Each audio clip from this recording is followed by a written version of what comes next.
Bienvenidos a una nueva inmersión. En esta ocasión vamos a adentrarnos en el mundo emocional de un joven de 20 años a través de un poema que él mismo escribió. Es fascinante porque vamos a sumarnos sus complejidades vitales al amor y a su integración social. Totalmente. Y usaremos ese poema como punto de partida para una exploración más profunda. Y nuestra fuente principal es el libro Despertando en el Caos de Dino Gómez Shore. En este libro se analiza el poema a la luz de las ideas de Eric Fromm y Wayne Dyer e incluso se incorporan perspectivas de la psicología moderna. Interesante. Prepárense para una inmersión que nos revelará cómo un simple poema puede abrirnos la mente a realidades universales sobre nosotros mismos y el mundo que nos rodea. Lo interesante aquí es que no solo vamos a analizar el poema en sí, sino que lo usaremos como un trampolín para comprender la mente de este joven. Claro. Tenemos detalles de su vida, su perfil psicológico y las experiencias que lo han marcado. Es casi como si tuviéramos una radiografía de su alma. Totalmente sabemos que tiene 20 años, proviene de una familia disfuncional y ha crecido con recursos limitados. Sí. ¿Cómo crees que estos factores han podido influir en su manera de ver el mundo y en la creación de este poema? Sin duda son factores cruciales para entender el contexto del poema. Además, sabemos que es de temperamento flemático, muy reflexivo, idealista y con una gran sensibilidad emocional. Casi podemos imaginarlo. Y no olvidemos un evento crucial en su vida, el divorcio de sus padres cuando tenía solo 8 años. Clave, según Fromm, las experiencias familiares tempranas como estas son fundamentales en nuestra forma de entender el amor y el mundo. Mm, Me pregunto si este evento, junto a la dinámica familiar, puede haber afectado su capacidad para desarrollar un amor propio sólido tal como lo describe Fromm. Interesante pregunta. Quizás el poema nos dé algunas pistas al respecto. ¿Qué te parece si lo escuchamos antes de seguir analizando su contexto? Me parece perfecto, escuchemos el poema que nos servirá de guía en esta inmersión. El poema dice así: algunas veces lloro escuchando una balada de gran contenido romántico, pero no es por la letra de esa canción, sino por la incomprensión de mi parte ante el contenido de hechos que suceden en este mundo.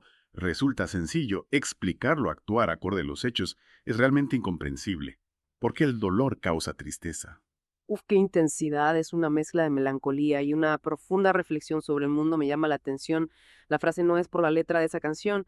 Ahí nos está diciendo que su tristeza va más allá del romanticismo de la música. Es como si la balada fuera solo la chispa que enciende una hoguera de emociones mucho más profundas. Sí, Parece que hay una profunda incomprensión del mundo, una lucha interna por entender el dolor y la tristeza que lo rodean. exactamente.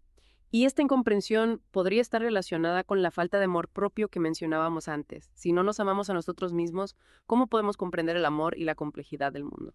Es una idea que da mucho que pensar. Y hablando de ideas, el libro profundiza en el análisis de este poema a través de 4 capítulos que nos servirán de mapa en esta inmersión. Empezaremos con El espejo de las emociones, donde Dino Gomeshor analiza las lágrimas del joven, no como signo de debilidad, sino como una fuente de autoconocimiento. Ajá. Me pregunto si en lugar de reprimir estas lágrimas, el joven está experimentando ese salto cuántico en la conciencia emocional que describe Wayne Dyer. Interesante posibilidad. Quizás sus lágrimas le estén mostrando un camino hacia una mayor comprensión de sí mismo y del mundo. Pero ¿cómo podemos conectar este salto cuántico con la falta de amor propio? Mm, Podría ser que este proceso de autoconocimiento le ayude a construir una base más sólida para amarse a sí mismo. Podríamos decir que el joven, a través de sus lágrimas y su reflexión, está dando sus primeros pasos hacia el amor propio. Recordemos que para Fromm el amor propio es fundamental para poder amar y comprender al mundo que nos rodea. Entonces, podríamos interpretar este primer capítulo como un viaje hacia la construcción del amor propio guiado por las emociones. Precisamente, y en los siguientes capítulos veremos cómo este viaje continúa y se enriquece con nuevas experiencias y reflexiones. Tengo mucha curiosidad por ver cómo se desarrolla este viaje. ¿Qué nos espera en el siguiente capítulo? En Ecos del pasado, en el alma colectiva, Dino Gómez Shore explora la conexión entre las experiencias personales del joven y el inconsciente colectivo. Aquí las ideas de Carl Jung sobre los arquetipos y la memoria colectiva serán claves para entender cómo las vivencias individuales se conectan con algo mucho más amplio y profundo. Suena fascinante. ¿Cómo se relaciona el poema del joven con su dolor y su búsqueda de respuestas con este concepto del inconsciente colectivo? Podría ser que su experiencia individual refleje un dolor ancestral compartido por la humanidad. Esa es una de las preguntas que exploraremos en el siguiente capítulo. Analizaremos cómo la tristeza del joven puede ser un eco de experiencias universales de sufrimiento y cómo a través de ella se conecta con algo más grande que él mismo. Y adentrándonos ya en ese segundo capítulo, Ecos del pasado en el alma colectiva, Dino Gómez Shore nos invita a explorar esa conexión entre las vivencias del joven y el inconsciente colectivo, ese mar de experiencias compartidas por la humanidad. Es una idea que me intriga. ¿Cómo podemos conectar la experiencia individual de este joven expresada a través de su poema con algo tan vasto como el consciente colectivo? Aquí es donde entran las ideas de Carl Jung. Jung describía el inconsciente colectivo como un depósito de imágenes primordiales, los arquetipos que representan patrones de comportamiento y experiencias universales. Estos arquetipos actúan como una especie de memoria colectiva, conectándonos a todos a un nivel profundo. Entonces podríamos decir que la tristeza del joven, su incomprensión ante el dolor del mundo, resuena con un arquetipo universal de sufrimiento humano. Es como si su experiencia individual fuera un reflejo de un dolor ancestral que todos compartimos. Exactamente, podríamos pensar en el arquetipo del héroe herido. Por ejemplo, este arquetipo representa la experiencia de superar el dolor y la adversidad para encontrar la fuerza de la sabiduría. El joven, a través de su poema, parece estar en ese proceso de confrontar su dolor para encontrar un significado más profundo. Y si recordamos el contexto del joven con una familia disfuncional y el divorcio de sus padres a temprana edad, podríamos pensar que su dolor se nutre también de las experiencias de su entorno familiar y social. Sin duda en este capítulo, Dino Gómez Shore también incorpora las ideas de Fromm sobre el trauma social. Fromm argumentaba que las estructuras sociales pueden generar traumas que se transmiten de generación en generación, afectando la vida individual de las personas. Entonces el dolor del joven no solo sería un reflejo de un arquetipo universal, sino también un eco del trauma social que impregna su entorno familiar y en un sentido más amplio la sociedad en la que vive. Precisamente. Y aquí podríamos conectar con la idea de las zonas erróneas de Wayne Dyer. Dyer nos alertaba sobre esos patrones de pensamiento heredados que pueden impedirnos vivir plenamente. Quizá el joven, influenciado por su entorno familiar y social, ha interiorizado ciertas zonas erróneas que le impiden afrontar el dolor de una forma más constructiva. Es como si el joven estuviera atrapado en una red de dolor tejida por hilos individuales, familiares y sociales. Pero, ¿cómo puede liberarse de esta red? ¿Cómo puede transformar este dolor en una fuente de crecimiento? Ahí es donde entra en juego el tercer capítulo, el jardín interior del crecimiento. En este capítulo, Dino Gómez Shore nos invita a usar la metáfora del jardín para comprender el proceso de desarrollo personal. Imaginemos nuestro interior como un jardín que necesita cuidado, atención y amor para florecer. Me encanta la metáfora del jardín, es una imagen tan visual y evocadora, pero ¿cómo se aplica esta metáfora al caso del joven y su poema? ¿Cómo puede transformar su dolor en abono para su crecimiento? Dino Gómez Shore nos recuerda que cada experiencia, incluso las dolorosas, puede ser una oportunidad para aprender y crecer. El joven, al enfrentarse a su dolor a través del poema, está abonando la tierra de su jardín interior. Es como si las lágrimas que menciona en el poema fueran el agua que riega su jardín interior.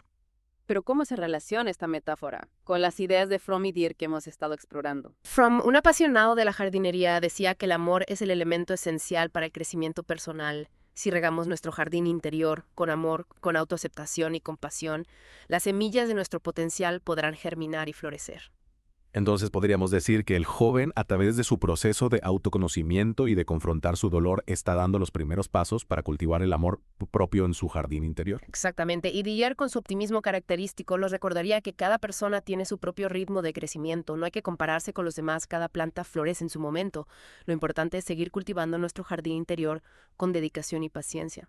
Y en el caso de este joven, parece que su poema es una muestra de esa dedicación de su esfuerzo por comprender su dolor y encontrar un sentido a su experiencia.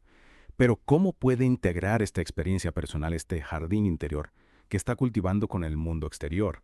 ¿Cómo puede vivir de forma auténtica en una sociedad que a veces puede parecerle incomprensible y dolorosa? Esa es la pregunta clave que exploraremos en el último capítulo, la integración del ser en la sociedad.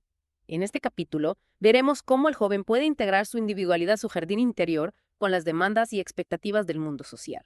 Si retomamos nuestra inversión, hemos visto cómo este joven, a través de su poema, nos ha abierto una ventana a su mundo interior, un mundo marcado por el dolor, la búsqueda de sentido y el anhelo de conectar con algo más grande que él mismo. Y a lo largo de estos capítulos hemos explorado cómo las ideas de Fromm, Dyer y Jung nos ayudan a comprender mejor la experiencia de este joven y de paso nos brindan herramientas para nuestro propio crecimiento. Totalmente hemos visto cómo la falta de amor propio al trauma social y los patrones de pensamiento heredados pueden influir en nuestra manera de percibir el mundo y afrontar el dolor.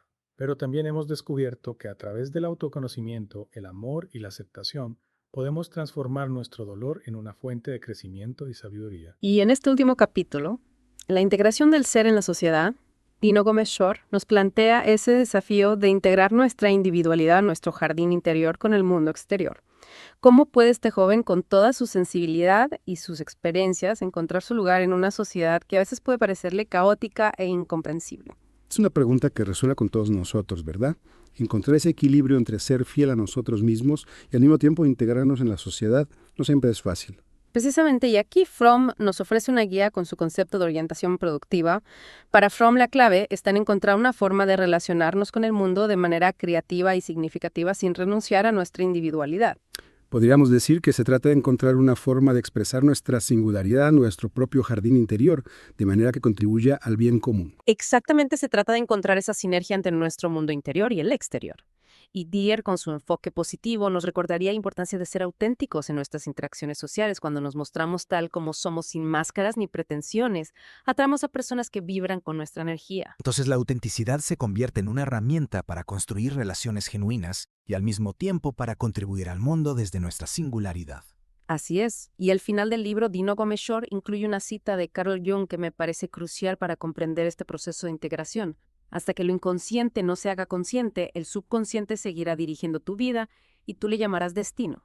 Es una frase poderosa que nos invita a tomar las riendas de nuestras vidas si no somos conscientes de nuestros patrones inconscientes, de las heridas del pasado y de las zonas erróneas que nos limitan. Seguiremos repitiendo los mismos errores y sintiendo que somos víctimas del destino. Pero al hacer consciente lo inconsciente, al trabajar en nuestro jardín interior y cultivar el amor propio, podemos liberarnos de esos patrones limitantes y construir un futuro más auténtico y significativo. Y esa es, creo, la gran enseñanza de esta inmersión. No importa nuestra edad, nuestras experiencias o nuestro entorno social, todos tenemos el poder de elegir cómo queremos vivir, de transformar nuestro dolor en sabiduría y de encontrar nuestro lugar en el mundo desde la autenticidad. Y para terminar, me gustaría dejar a nuestros oyentes con una pregunta para reflexionar. ¿Qué pasos podéis dar hoy mismo para cultivar vuestro jardín interior? ¿Cómo podéis integrar vuestras experiencias, vuestras emociones y vuestra singularidad en el mundo de una manera que os haga sentir plenos y auténticos? Os animamos a explorar estas preguntas, a poner en práctica las ideas que hemos compartido y sobre todo a no dejar de cultivar vuestro propio camino hacia la autenticidad. Recuerda que el viaje no siempre es fácil, pero cada paso que damos hacia nuestro interior nos acerca un poco más a la mejor versión de nosotros mismos. Y con esa reflexión nos despedimos. Gracias por acompañarnos en esta inmersión. Hasta la próxima.